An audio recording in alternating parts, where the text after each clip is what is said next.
Vijay dairy deputy డైరెక్టర్గా విధులు నిర్వహిస్తున్న మధుసూదన్కు జనరల్ మేనేజర్గా పదోన్నతి లభించింది.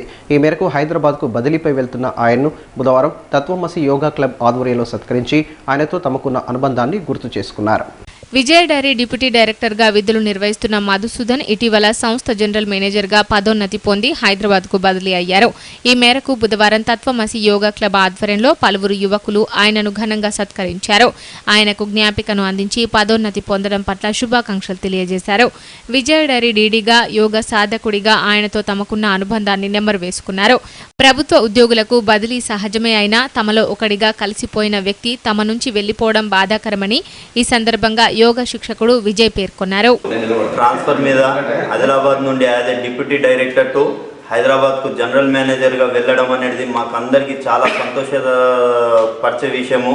కానీ అందులో కొద్దిగా బాధ కూడా ఉన్నది. సార్ మాకు ఒక గాడ్ ఫాదర్ లెక్క దిశ దశ అనేది చూపించులు. జ్ఞానంకి భాండాగారం, జ్ఞానం యొక్క డిక్షనరీ సార్. అలాంటి వ్యక్తి మా నుండి హైదరాబాద్ వెళ్తున్నారు. అది ఒక కొద్దిగా బాధగానే ఉంది సార్.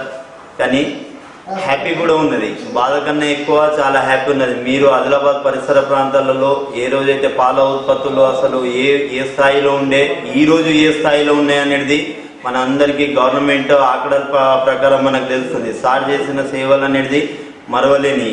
సార్ ప్రతి ఒక్కరు door to door, heart to heart until reach the dairy goals. Sir ప్రతి ఒక్కరు ఇంటింటి గడప గడపకు తన సేవలు అనేది విస్తరించడం. అందులో భాగంగా ఈరోజు కలెక్టర్ ఆదేశాల అనుసారం పాట్నాలో తాను సెమినార్ కొరకు వెళ్లడం అనేది ఆదిలాబాద్ వాసిగా మన అందరికీ గర్వించదగ్గ విషయం. ఈ సందర్భంగా బదిలీపై వెళ్తున్న Vijay dairy deputy director Madhusudan మాట్లాడుతూ నష్టాల్లో ఉన్న డైరీని ఎంతో శ్రమించి ఒక స్థాయికి తీసుకురావడంలో తనకు సిబ్బంది అందించిన సహకారం మరువలేనిదని పేర్కొన్నారు.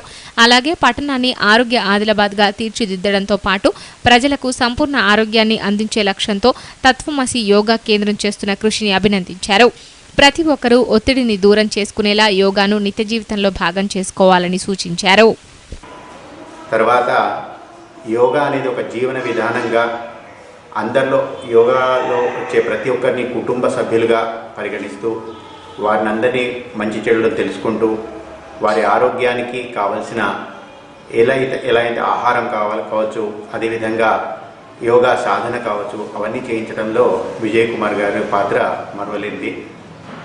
మంచి ఆరోగ్యకరమైన ఆదిలాబాద్ను నిర్మించాలని సదుద్దేశంతో ఉన్నత లక్ష్యాలతో కొత్త యోగా హాల్ని కూడా వారు ఎంతో వ్యయ ప్రయాసాలకు వచ్చి నిర్మించడం జరిగింది. ఆదిలాబాద్లోని ప్రతి ఒక్క పౌరులు యోగాను ఒక జీవన విధానంగా మార్చుకోవాల్సిన అవసరం ఎంతైనా ఉంది. ఎందుకంటే ప్రతిరోజు ఒత్తిడితో కూడిన ఈ జీవన శైలిలో ఆరోగ్యం కోసము, అదేవిధంగా మరి సంపాదించిన ఏదైతే ఆదాయం ఉందో దాని పరిరక్షణ కోసం కూడా యోగా అనేది చాలా చాలా సహాయపడుతుంది. ఈ సందర్భంగా విజయ్ కుమార్ గారు ఎందరో జీవితాల్లో ఎంతో కొత్త వెలుగులను నింపారు. మరెందరి జీవితాల్లోనో వారు వెలుగులు నింపడానికి సిద్ధంగా ఉన్నారు.